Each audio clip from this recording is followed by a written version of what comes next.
Hello అండి, welcome back to our channel Andhra రుచులు by మల్లిక. ఈరోజు మనం సేమియా పులిహార ఏ విధంగా ప్రిపేర్ చేసుకోవాలో చూద్దామండి.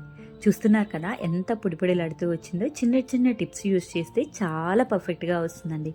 దీనికి కావాల్సిన ఇంగ్రీడియంట్స్ కూడా చాలా తక్కువే. సేమియా, నిమ్మకాయ, 2 పచ్చిమిర్చి, కొంచెం అల్లం ముక్క, కరివేపాకు, కొత్తిమీర ఇవి ఉంటే సరిపోతుందండి. ముందుగా స్టవ్ వెలిగించుకొని ప్యాన్ పెట్టుకొని దాంట్లోకి ఒక 2 టేబుల్ స్పూన్ల వరకు ఆయిల్ వేసుకోండి. ఆయిల్ హీట్ అయిన తర్వాత దీంట్లోకి 1 కప్పు సేమియా వేసుకోండి. వీటిని లో ఫ్లేమ్లోనే దూరగా వేయించుకోవాలండి. అప్పుడే సేమియా మంచి కలర్ వస్తుందండి. చక్కగా లోపల వరకు కూడా వేగుతుందన్నమాట.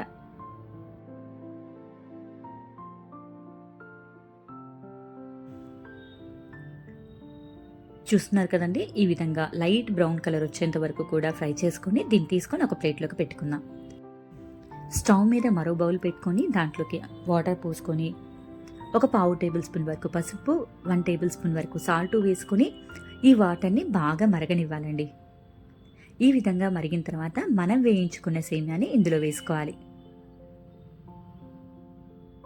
ఇప్పుడు ఒకసారి కలుపుకొని ఈ సేమియాని ఉడికించుకోవాలి. ఇవి మరీ మెత్తగా ఉడికించకండి, ఒక 90% ఉడికితే సరిపోతుంది. చూస్తున్నారు కదా, ఈ విధంగా ఉడికితే సరిపోతుందండి.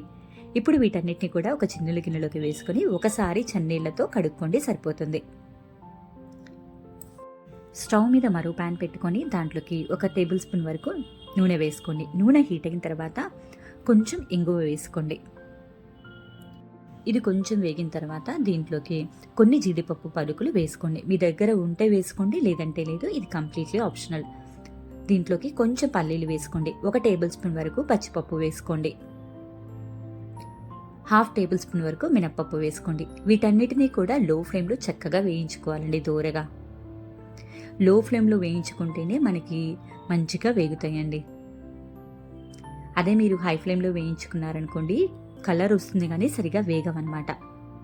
చూస్తున్నారు కదా, ఈ విధంగా లో టు మీడియం ఫ్లేమ్లో వేయించుకుంటే చక్కగా వేగుతాయి. ఇందులోకి సన్నగా తరిగిన అల్లం కూడా వేసుకుని బాగా ఫ్రై చేసుకోండి. ఈ విధంగా అన్నీ వేగిన తర్వాత దీంట్లోకి ఒక 2 పచ్చిమిర్చిని ఈ విధంగా సన్నగా పొడుగ్గా కట్ చేసుకొని వేసుకోండి. ఇవి కూడా కొంచెం వేగిన తర్వాత కొంచెం కరివేపాకు వేసుకోండి. కరివేపాకు కొంచెం క్రిస్పీనెస్ వచ్చేంత వరకు కూడా వేయించుకుంటే సరిపోతుందండి.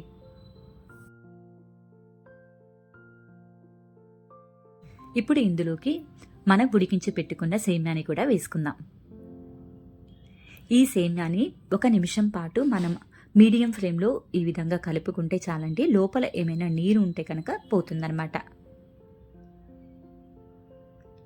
చూస్తున్నారు కదా, ఈ విధంగా కలిపేసుకోండి. ఇప్పుడు కొంచెం సాల్ట్ వేసుకొని కలుపుకుందామండి. మనం సేమియా ఉడికించేటప్పుడు ఆల్రెడీ సాల్ట్ వేసామండి, ఒకసారి చూసుకొని వేసుకోండి. దీంట్లోకి కొంచెం కొత్తిమీర కూడా వేసుకొని ఒకసారి బాగా కలుపుకోండి.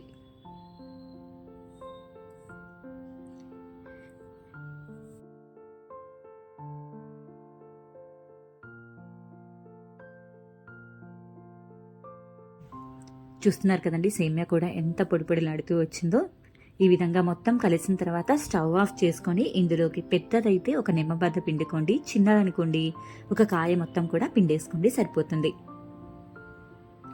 మరోసారి బాగా కలుపుకొని స్టవ్ ఆఫ్ చేసుకొని సర్వ్ చేసుకోండి. అంతేనండి, ఎంతో టేస్టీగా ఉండే సేమియా పులిహార రెడీ అయిపోయింది. మీరు కూడా ఒకసారి ట్రై చేసి ఎలా వచ్చిందో కామెంట్ చేయండి. అండ్ మీకు కనుక ఈ రెసిపీ నచ్చినట్టయితే మీ ఫ్రెండ్స్ అండ్ ఫ్యామిలీకి షేర్ చేయండి. మరిన్ని ఇలాంటి healthy, tasty and simple recipes కోసం మన ఛానల్ని సబ్స్క్రైబ్ చేసుకోండి. మరొక టేస్టీ అండ్ సింపుల్ రెసిపీతో మీ ముందుంటానండి. అప్పటి వరకు కూడా bye bye. Thank you for watching us.